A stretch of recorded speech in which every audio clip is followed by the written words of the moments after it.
বলবেন না? আর নামাজ তো পড়েন না, সুবহানাল্লাহ বলেন না? নামাজ পড়বেন না বাদ দিলাম, সুবহানাল্লাহ বলতে যদি কষ্ট হয়,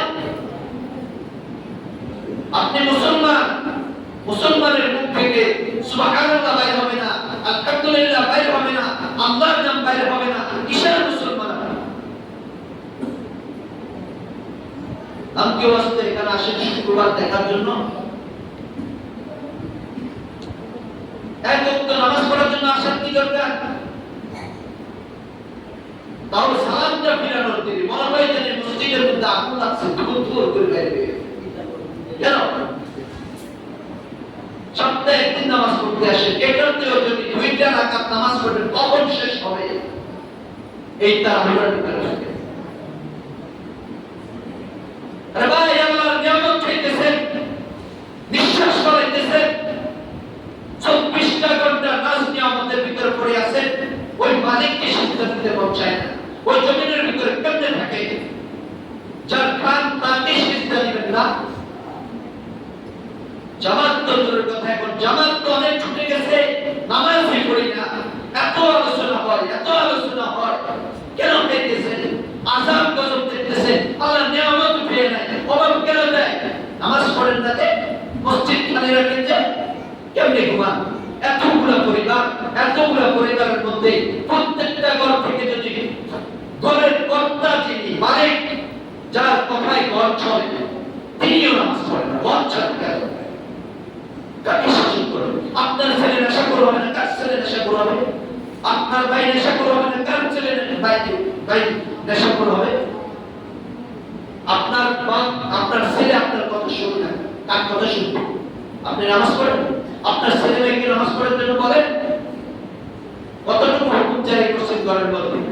খাওয়াইতেছেন লোকমা ধরে ধরে, বাবু খাও খা, তারপরে কাছে বিক্রি হয়ে গেছে, আমি যদি কিছু বলি আমার ছেলে আমার মারবে? বাচ্চা জন্ম দিয়েছেন, সুশিক্ষা শিক্ষিত করবে, জীবনেও বাপমায় কখনো বাপমায়ের মুখের উপরে সন্তান কথা বলবে। যে ছেলের পাঁচওয়াক্ত নামাজি হয়, ওই ছেলে কখনোই বাপমায়ের মুখের উপরে কথা বলতে পারে না, মুরব্বীদের সাথে বেয়াদবি করতে পারে না।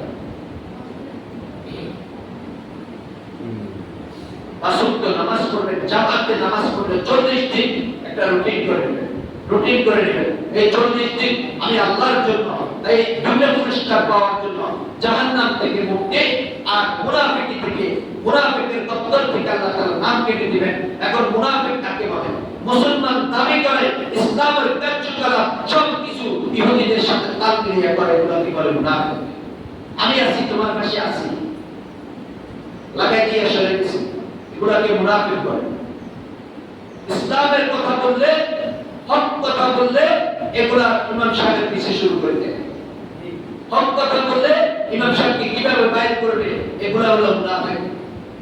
এগুলা দালাল, সুদের কথা বলতে পারবে না, নামাজের কথা বলতে পারবে না। আমারে বলছে মনে হয়, আমি নামাজ পড়ি না তো মনে হয় ইমাম সাহেব আমারে বলছে, বাস ইমাম সাহেবের পিছে শুরু করেছে।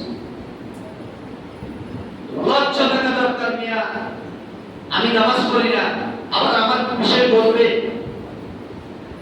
সমাজের ভিতরে নিয়ম করা দরকার, কানুন করা দরকার। যে ঘরের কোন ব্যক্তি নামাজ পড়বে না, ওই ঘরের ভিতরে এখন যেমন ভাবে সমাজ যে নিয়ম কানুন গুলো চলে, ইসলামিক যে নিয়ম কানুন গুলো চলে, এগুলো সমাজের যারা মুরব্বী আছেন তিনারা এগুলো জারি করা প্রয়োজন।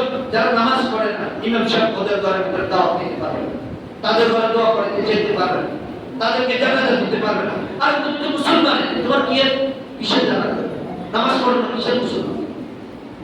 মুসলমান নামাজ পড়বে, ইমানদার নামাজ পড়বে। ইমানদার কখনো নামাজ ব্যতীত থাকতে পারে না। ইমানদারের দিলের ভিতরে অশান্তি সৃষ্টি হবে, নামাজ পড়ে নাই, অশান্তি আর অশান্তি লাগে। দিলের ভিতরে কিছু ভালো লাগবে না যতক্ষণ পর্যন্ত সে নামাজ না পড়ে।